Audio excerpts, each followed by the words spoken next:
Professor Yunus তার ১.৫ বছরের শাসনামলে যে স্বার্থ উদ্ধার করেছেন রাষ্ট্রের কাছ থেকে, রাষ্ট্রের অর্থ নিজের করে নিয়েছেন, রাষ্ট্রের সম্পত্তি নিজের করে নিয়েছেন, রাষ্ট্রের কাছ থেকে একগাদা প্রতিষ্ঠানের লাইসেন্স নিয়েছেন, নিজের স্বপ্ন পূরণের জন্য যা যা খুশি, যা যা ইচ্ছা ১.৫ বছরে যেগুলো করেছেন সেগুলো আইনি ভিত্তি দিতে, সেগুলো প্রাতিষ্ঠানিক ভিত্তি দিতে, সেগুলো মেনে নিতে, সেই স্বপ্নগুলো পূরণ করতে বিএনপি সরকার কি উঠে পড়ে লেগেছে?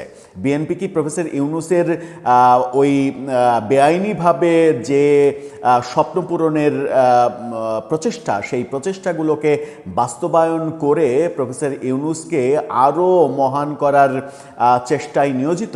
এরপরের স্টেপ কি তাহলে? এরপরের স্টেপ কি প্রফেসর ইউনূসই বাংলাদেশের পরবর্তী রাষ্ট্রপতি হবেন? বিএনপি সরকার কি তাকে রাষ্ট্রপতিও বানাবে? কেন এই প্রশ্ন আসছে? প্রশ্ন আসছে এই কারণেই যে প্রফেসর ইউনূসের মেটিকুলাস ডিজাইনে গ্রামীণ ব্যাংক অধ্যাদেশ যেটা জারি করা হয়েছিল, গ্রামীণ ব্যাংকে সরকারের মালিকানা কমিয়ে গ্রামীণ ব্যাংকের নিজের স্বার্থে যা যা দরকার সেগুলো যেগুলো করেছিলেন, সেই অধ্যাদেশ আজকে সংসদে পাশ করে দেওয়া হয়েছে। সেটা বিল আকারে পাশ করে দেওয়া হয়েছে, অর্থাৎ প্রফেসর ইউনূসের গ্রামীণ ব্যাংকের স্বপ্ন পূরণ হয়ে গেল। এগুলোই কি বিএনপি তাহলে করে যাবে? তাহলে কি বিএনপি দেশের স্বার্থের আগে প্রফেসর ইউনূস যেগুলো করেছে সেগুলোর আইনি ভিত্তি দিয়ে প্রফেসর ইউনূসের স্বার্থ আগে দেখবে? প্রশ্নটা চলে আসছে। কি অধ্যাদেশ ছিল, সেই অধ্যাদেশে কি লেখা ছিল, চলুন একটু আলোচনা করে দেখি এই ভিডিওতে। থাকবেন পলিটিক্স টিভির নিয়মিত আয়োজনে।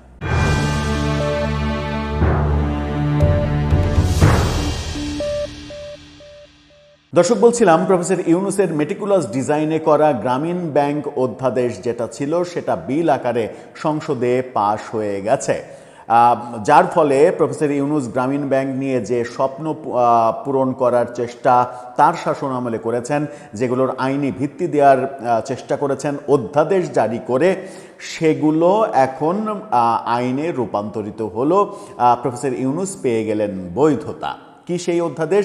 সময় টেলিভিশনের শিরোনাম দেখে নিন, গ্রামীণ ব্যাংক সংশোধন বিল পাশ। গ্রামীণ ব্যাংক আইন 2013 সংশোধনের জন্য আনা গ্রামীণ ব্যাংক সংশোধন বিল 2026 সংসদে পাশ হয়ে গেছে। এখানে গ্রামীণ ব্যাংকের এমডির বয়স কত হবে, গ্রামীণ ব্যাংকের পরিচালক কারা হবেন, সরকার কাদেরকে নিয়োগ দেবে, ওই চট্টগ্রাম বিশ্ববিদ্যালয় থেকে বাধ্যতামূলক একজনকে গ্রামীণ ব্যাংকের পরিচালক করতেই হবে, এরকম যে ব্যাপারগুলো প্রফেসর ইউনূস সাজিয়েছিলেন সেই সবগুলো পাশ করে দেয়া হয়েছে। কিন্তু এগুলোতে কোনো আপত্তি নেই, এগুলোতে খুব একটা যায় আসে না। কিন্তু প্রফেসর ইউনূস যেটা সর্বনাশা সিদ্ধান্ত নিয়েছিলেন, যে ব্যাপারটা আওয়ামী লীগ আমলে করা হয়েছিল, যে গ্রামীণ ব্যাংকের ক্ষেত্রে 75% মালিকানা গ্রামীণ ব্যাংকের থাকবে আর 25% মালিকানা সরকারের থাকবে।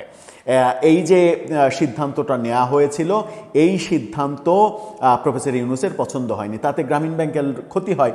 আর গ্রামীণ ব্যাংক যেহেতু বলার চেষ্টা করেন অনেকে, তার প্রতিষ্ঠান না, এটা তার কিছু না, এখানে তার 1 টাকার মালিকানা নেই, জনগণের জন্য গ্রামীণ ব্যাংকের যারা ওই সুদে ঋণ নেয় তাদের নাকি মালিকানা সেটা। যাই হোক, সেটা তিনি প্রতিষ্ঠিত করতে চান, সেটা ভিন্ন কথা। 2 দিন আগেও তার ওই প্রধান চাটুকার ফেসবুকে পোস্ট দিয়ে তিনি যে গ্রামীণ ব্যাংকে গিয়ে অফিস করছেন, সেই পুরনো অফিস যে জায়গায় তিনি বসতেন সেখানে অফিস করছেন, সেই ছবি, সেই পোস্ট সহ ফেসবুকে তাকে শেয়ার করতে দেখা গেছে। অথচ গ্রামীণ ব্যাংকের কেউ কিন্তু না প্রফেসর ইউনূস। সেই গ্রামীণ ব্যাংকের মালিকানা 25% সরকারের ছিল, সেখান থেকে 15% কেড়ে নিয়েছেন তিনি অধ্যাদেশের মাধ্যমে। 15% কেড়ে নিয়ে গ্রামীণ ব্যাংকের 75%-এর সঙ্গে 15% যোগ করেছেন। এখন গ্রামীণ ব্যাংকের মালিকানা হচ্ছে 90% আর সরকারের মালিকানা মাত্র 10%। এতে সরকারের হাজার হাজার কোটি টাকার ক্ষতি হয়েছে।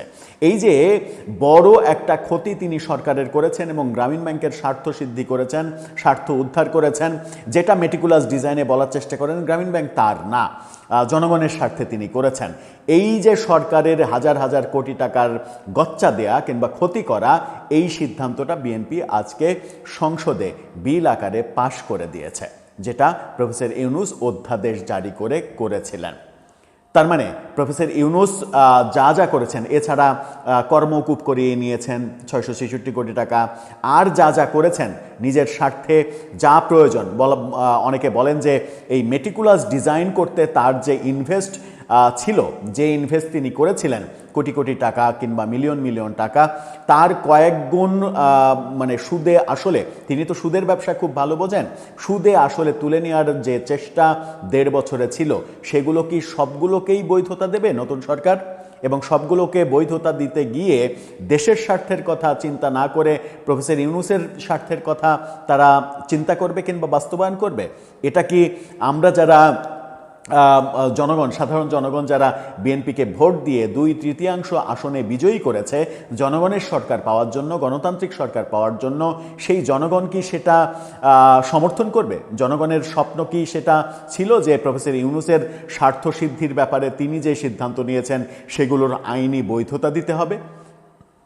রাষ্ট্রের জন্য, দেশের জন্য যে ব্যাপারগুলো করেছেন, যেগুলো ভালো, সেগুলো আইনে পরিণত হচ্ছে, সেগুলো খুবই ভালো কথা, কিন্তু এটা তো তার ব্যক্তিগত স্বার্থের সিদ্ধান্ত, ব্যক্তিগত স্বার্থ চরিতার্থ করার সিদ্ধান্ত, সেটা কেন আইনে পরিণত হবে? সরকারের মালিকানা 15% যে কমিয়ে দিলেন তিনি, এটা কেন সরকার আইনে পরিণত করবে?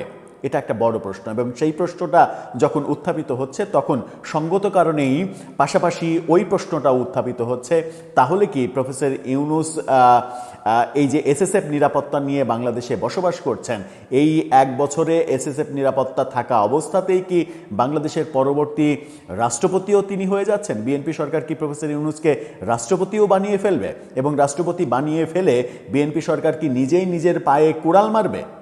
এই প্রশ্নটা সঙ্গত কারণেই আসছে, নাকি প্রফেসর ইউনূসের এজেন্ডাগুলো বাস্তবায়নের জন্য কোনো বৈশ্বিক চাপ রয়েছে বিএনপি সরকারের উপরে? সেটাও একটা বড় প্রশ্ন। আমার মনে হয় যে এই প্রশ্নগুলোর সমাধান হওয়া উচিত। আর বিএনপি, যেহেতু প্রফেসর ইউনূস তো জনগণের সরকার ছিল না, বিএনপি তো জনগণের সরকার, জনগণের ভোটে নির্বাচিত সরকার, জনগণের কাছে বিএনপির এই ব্যাপারগুলো খোলাসা করা উচিত। দর্শক, আপনার মতামত কি জানিয়ে লিখতে পারেন আমাদের কমেন্ট বক্সে।